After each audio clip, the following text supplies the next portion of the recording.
Hello, Class Act Unit. My name is Sales Director Julia Crowley, and I have the honor of doing your training for this week while your fearless leader, Corinne, is doing God's work in Haiti. And so I'm so thankful that I get to talk to you all. I have to laugh. This is actually the third time I have shot this video. Every time I go to do it, someone calls and stops my video, and so now I'm doing it while I'm driving. You see the road moving behind you. Well, I should clarify this. I'm riding in the car. I am not the one driving. So my husband is driving. We are heading to Disney because that's what you do when you are in Florida and it's spring break. So I am going to do this recording. My children in the back have promised to be quiet. We'll see how that goes. So anyways, I am Corinne's, obviously, as she mentioned, one of her offspring sales directors. I'm also one of her cousins. I just have 3 cousins, Corinne and her 2 sisters. So I've known her my whole life. I remember her back in the day when she was a baton twirling high schooler, and I got to grow up with her as my older and wiser cousin. Okay, can you tell I do not have the mount for my car, so I'm hoping that I can hold this steady. So anyways, it's really a joy that I get to do this Mary Kay business with Corinne, because we actually I live in Florida, and obviously she's in California, and so if it wasn't for our business, I wouldn't get very much time with my cousins. So I love that Mary Kay allows us to still spend time together. Okay, so Corinne has asked me to share my story with you, and just some nuggets that I think you can take from my story and apply to your business. So I'm going to try and point some of those out as I get started. And I really think one of the most powerful things that you can take away from my story is what happened before I got started. So I joined Mary Kay about 9 years ago. 9 years ago. But what had happened before that is Corinne asked me to do Mary Kay every year for 12 years before I said yes. So when Corinne very first started Mary Kay, I was in college, and I had moved to Washington State to go to college, and I was studying to be a I was doing broadcast studies to be a reporter. It's all I ever wanted to be. I really had no need in my mind for Mary Kay. And so when Corinne would ask me to share, if she could share details about the business, most of the time I would say no. But a few times I listened, and it was just not something I was interested in. But here's what's really important. Corinne continued to lay seeds about the business. So she continued to ask me if she could share details. And even when I wouldn't listen to those, she continued to plant little seeds. So every time I would come to California to visit my grandparents, Corinne, like a good cousin, would come to Grandma's and visit me, and she would her Mary Kay life would just happen there at Grandma's. She would be on phone calls, and she would tell me about the people in her unit and the things they were achieving. And even though I did not have an interest in Mary Kay, and I probably didn't act to her like I was even listening, I was filing. Every little seed she was planting, I was filing. And so fast forward about 12 years later, I've been married probably like about 4 years. I had a newborn baby, and I had really been thinking, I had stopped working as a TV reporter, and I'd been thinking, I need something else. I need another way to bring in money, but I really want to be able to take care of my baby first and foremost. So I didn't want to have to leave him to go to work. And so I was starting to think about Mary Kay. Now Corinne did not reshare Mary Kay with me. I was just remembering the seeds of what she had told me. And so when I went home for my sister's wedding, I just called her up and said, I'm going to sign up for Mary Kay. I think Corinne was shocked. But what I want you to know about that is that I believe there are probably people in your life that you really know in your heart would be great at Mary Kay, and Mary Kay would really benefit them. But for whatever reason, they have said no. They've either not willing to listen to details, or they've listened and they're not ready to start. And what I want you to know is that no is not no never. It's just no, not right now. So the number one thing you can keep doing is continue to plant seeds. So if God has put someone in your heart that you really believe would be great at this business, continue to plant those seeds. Don't hide your Mary Kay business from them. So that's my first lesson. So once I got started in Mary Kay, I just want you to know I did not set the Mary Kay world on fire. Contrary to what Corinne may tell you, I did not. What I did do was I was consistent, and I listened to what she said. So I started out doing 30 faces my first month and continued to do about that amount, really my entire business. I've stayed at that, 25, 30 faces every month. And what that did was it built a customer base for me. Now, I was not spending a lot of time doing my business in the beginning, but I had built this customer base, okay? So that's really important. As a small amount of work consistently is the number one thing you can do for a payoff in the long run. So I had built this consistent business. So when I was ready to team build, I had a base of customers that I could pull from.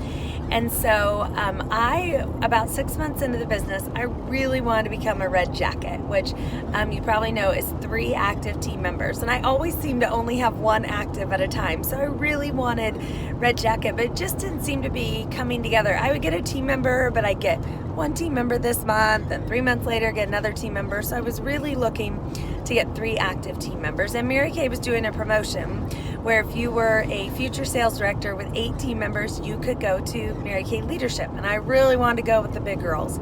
And so I decided in that October that this was it. I was going to commit to doing enough interviews, so enough chats about the business opportunity that I could get like 4 or 5 people to sign up. So I did 20 interviews in October of that month, of that year. I will never forget this. And I think Corinne even did a lot of them with me because I was still unsure about sharing the details. But I did 20 interviews. And when I say interviews, I mean quality people that were either customers or had just been to a party and tried the product, or sharp, smart people that lived out of town that I really knew would be great at this. Those are the people I did these interviews with. So in October, I did 20 interviews. I want you to guess how many of those 20 signed up. 0. 0 of them signed up. And I will never forget the conversation with Corinne. I called her up and I said, "What am I doing wrong?" And she said, "Nothing. You're doing everything right." Now, I am a problem solver, and so I did not like that answer because clearly I had to be doing something wrong. But the reality is that Mary Kay is a numbers business, and oftentimes we quit before we've given the numbers a chance to even themselves out. And so I took what Corinne said to heart and thought, okay, if I'm truly doing nothing wrong, what can I do to move forward? So I thought, I'm just going to keep going. I'm just going to do more of these. So now, because I am a problem solver, in my heart of hearts, I had to at least find something I could tweak. So I thought, what is it? What do I feel the most uncomfortable about when I'm sharing about the business? And for me, it was overcoming people's objections. Like when they say, "I'm interested, but I'm too busy. I'm interested, but I don't have any friends." And so what I did was I sought out a training specifically about overcoming objections. And I'll never forget, on October 31st, I listened to that training. I made little note cards. I set up 7 more interviews. So it'd be 8 more interviews at the very beginning of October. And I used what I had learned from the note cards, and I did those 8 interviews. And you know how many of those 8 signed up? 7. So when you take those 28 total, basically 1 in 4 signed up. But I almost quit at the 20. That's the thing. We quit too soon. So if you know that you're doing things correctly, keep going, even if the numbers are not averaging out yet, because I promise you they will. Hold on, we're getting into some bumps. Oh my gosh, I hope this is not as bumpy on your end as it feels on mine. Okay, so anyways, so that's the next thing I learned, was not to give up, okay? I've also learned that it's really important that you work this business when you can, so that when you can't, the business works for you, right? And so when I started this business, my husband and I didn't really need the extra money. I knew that down the road we would need the extra money, okay? So down the road we were wanting to make some career changes for my husband, and we thought we might want extra money coming in. That's what made me start Mary Kay. I started Mary Kay not when I desperately needed it. And that's really important. And I share that with a lot of people when I'm doing interview chats, and they're saying, well, I really think I might want to sign up in 6 months when when my kids are in school, or in 6 months when this happens, or in a year when this happens. And I always say, so important to sign up before you need Mary Kay. Like, don't wait until you've quit your job to sign up for Mary Kay. Sign up for Mary Kay while you're still doing your job, and then you can learn about the Mary Kay business and get started in not such a pressured environment. So that's what happened for me. I signed up because I really felt like God was nudging me to do it then. And so I just really got to play with my business. I worked, less than 10 hours. I was making $500 profit. I was enjoying it, doing parties and enjoying it. And then in November, my husband really became ill overnight. Like, he was healthy on a Wednesday, and by the weekend was having 20 or 30 seizures a day. I mean, it literally happened that fast. And we went from this normal life where my husband was at that point the main income. We had a 1-year-old, and I was just doing Mary Kay on the side, to all of a sudden my husband being in the hospital almost full time, not knowing if he would be able to keep working, and having to care full time for a young child and for my husband. And so my life changed overnight. And here's what I want you to know. I worked Mary Kay beforehand, before I knew that was coming, right? So when my husband got sick, it was mid-November. Now, if you remember from my story, I said that 7 people signed up at the start of November. So when my husband got sick, basically from November to the end of January, we were pretty much in hospitals full time, or moving from one hospital to another. And I was with him the entire time. He was my number one focus. And I became very aware that this business truly does work putting God first, family second, and career third. It was the only career that I'd ever had that really allowed me to do that and allowed me to take care of my husband, and my business still works. So I want you to know that those 7 people that came in, 6 of them placed orders in November. The other one went on to place order in December. 6 of them placed orders in November. And so now, they had already signed up. So when my husband got sick, all I had to do was do their inventory chats and their new consultant orientations and follow up with them. So that was really simple to I was able to maintain that while I was taking care of my husband. And so in October, when I had my one active team member, my team building commission check as a consultant was $2.58. In November, my commission check for having those 7 team members that came in and placed their initial orders was $953 as a consultant. Okay, that $1,000 made the world of difference for my family, because my husband was a teacher, and when you're not in the classroom, you don't get paid. And so that $1,000 made all the difference for us. It also, those 7 people ordering all in one month put us, we did $9,000 of car production that month. For those of you who don't know, that's almost half of the car. And I have to tell you, when Corinne called me at the end of the month and said, oh my gosh, you went on target for your car this month, you're almost halfway done. I said, you can earn a car? Like, that's how little I knew. I was just moving forward. But I say that to give you hope, right? That, what made the difference was I worked the business steady when I could. Remember, I said I was doing like 30 faces every month, just plugging along, right? So that when I really needed it all to come together, it did. And I truly believe God will work your business in those timings if you let him and if you follow his nudgings in your business. That's really important. So let me fast forward you a little bit, okay? Let's see, in November, we went on target for our car. About 4 months later, we finished the car, and I became a director a month after that. I was really determined to become a director because I knew that I needed director income, okay? I knew that I needed that $3,000 or $4,000 a month because my husband's health was still uncertain, and we needed my income. However, I knew I couldn't go to a regular job because I couldn't leave him. He needed me to take care of him. So I'm going to fast you forward a little bit. My husband was sick for a year and a half every day like that. And then just suddenly God healed him, because God is amazing like that. And so he literally just healed my husband of his seizures. And so, amen. Which was, right, that's my husband. And so giving the amen. So anyways, that was such a blessing. But I also believe that during that process, God was taking us on a journey with my business. I'm not sure I would have made the move to director like I did had Rick not gotten sick, and I'd all of a sudden realized that we really needed that income. And so when my husband got healthy, my Mary Kay at that point was able to take over a good portion of the bills, and that allowed him to really reevaluate the work he was doing and really work where God was calling him. We were not as dependent on his income. He didn't have to work just for a paycheck. It's not that we didn't need the money. It's just that he was really able to let God lead him. And even if that meant a few months without work, we were okay with that. And so it really allowed us to put us in a position where my husband's job is really designed by God. We really go where he calls him. And that's such a blessing for our family, for him to be able to work under those circumstances. Okay, so while my husband was ill, God also blessed us with a second child, and I was sick during my entire pregnancy. So when on the day I finished my directorship, I was sick all day in the bathroom. I literally finished my directorship from the bathroom. So I have done this business with a newborn child. I've done it with 2 toddlers, like a newborn baby and a 2-year-old. I've done it with pregnancies and illnesses. I've done it with a sick husband, right? And the key to all of it has been I've stayed consistent. I've tried, barring my own health, I've tried to do those 25, 30 faces every month consistently, and I have built a customer base.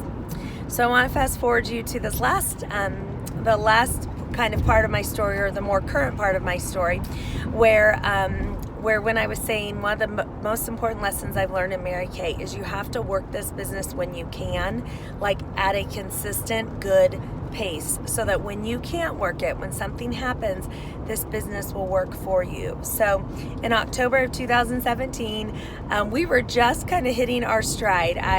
In September of that year, I had finally had 2 kids in full-time school, right, at a kindergartner and a second grader. So I was like, woohoo, I have time to get work done, to really do work during the day. So I was just getting into the routine of that, and our unit was growing, and everything was going great in my business. And then literally out of nowhere, I found a lump and was very quickly diagnosed with advanced stage breast cancer. And I was diagnosed with a really aggressive form of it. And so when I was told that I had cancer, 7 days later, I was in chemo, and the bad chemo, like the kind that absolutely shook my world upside down. So I cannot tell you what a complete shake-up this was of our world, because within 7 days of having cancer, I was sick every day. And I was sick every day from my chemo. And I did chemo for 6 months. And so I have to tell you that almost immediately I had to stop working in my business. I had to stop doing my parties. I had to stop doing my meetings. I had to stop doing a lot of that. But because of how the Mary Kay business is set up, my income kept coming in, because I'd worked this business when I couldn't, or when I could, so that when I couldn't, it would work for me. So I had a customer base that would continue to order product, and it was easy. I could just set them up on customer delivery service, or when I had family members visiting, helping, they were able to service my customers. It was a simple thing I could do right from my phone, or set up on automatic on my website. And the second thing is that I had a unit, that I had a team of women, amazing women, who kept their businesses going when I couldn't. And that, because of how the commission structure works in our business, that allowed me to still make an income. And so I have to tell you, I just finished cancer treatments. I am cancer free. Amen. Right, there you go. I knew the other amen was coming.